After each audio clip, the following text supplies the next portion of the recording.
Alors que le deuxième anniversaire de l'invasion russe de l'Ukraine approche, le président ukrainien Volodymyr Zelensky a promis, lors de son discours du Nouvel An, de détruire les forces russes.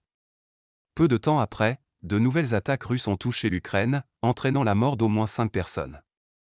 Le président ukrainien Volodymyr Zelensky a promis dans son discours pour la nouvelle année de ravager les forces russes en Ukraine, quelques heures avant de nouvelles frappes à Donetsk et Odessa, dans la nuit du dimanche 31 janvier au lundi 1er janvier, qui ont fait 5 morts.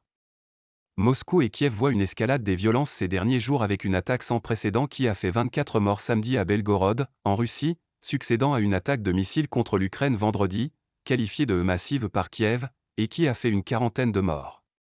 La capitale ukrainienne, Kiev, observe un jour de deuil lundi pour les victimes de cette attaque, qui se chiffre à 19 dans la ville, a indiqué la municipalité. Denis Pouchiline, responsable de l'administration de Donetsk nommé par Moscou, a fait état sur Telegram de 13 blessés et 4 morts après de nouvelles frappes dans la nuit de dimanche à lundi dans la ville de l'Est de l'Ukraine sous contrôle russe. Il avait rapporté plus tôt dans la soirée des bombardements massifs dans plusieurs districts de Donetsk qui avaient causé 7 blessés. Dans le sud de l'Ukraine, le gouverneur d'Odessa, Oleg Kipé, a rapporté qu'une personne est morte en résultat d'une attaque ennemie, et signalé 3 blessés, dans des messages sur Telegram. Dans l'ouest du pays, le gouverneur de la région de Lviv, Maxime Kozitsky, a indiqué que les systèmes de défense anti-aérienne avaient abattu des drones venus de Russie au petit matin. Au moins 1 million de drones supplémentaires en 2024.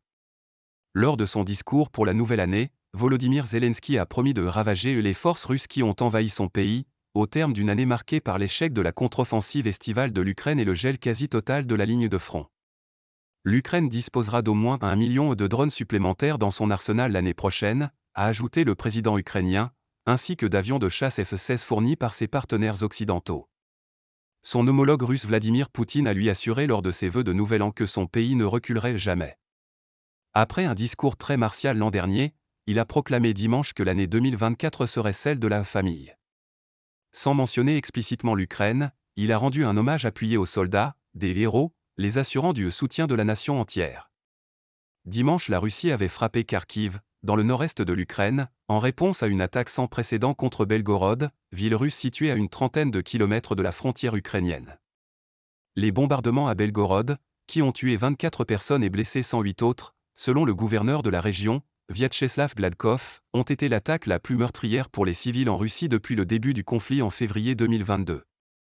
Moscou affirme que Kiev en est responsable, mais l'Ukraine est pour l'instant restée muette. Le ministère russe de la Défense a assuré dimanche que les forces armées avaient frappé des centres de décision et des installations militaires à Kharkiv.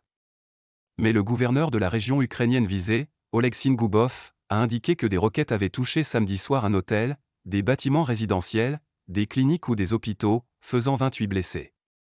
Parmi eux, 2 adolescents et un Britannique, qui était le conseiller sécurité d'une équipe de journalistes allemands, selon les autorités ukrainiennes.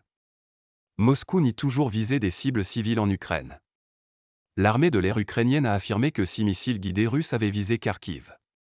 Elle a dit en outre avoir abattu 21 des 49 drones Shahed, de fabrication iranienne, lancés par la Russie vers son territoire dans la nuit et ciblant particulièrement le sud et l'est du pays.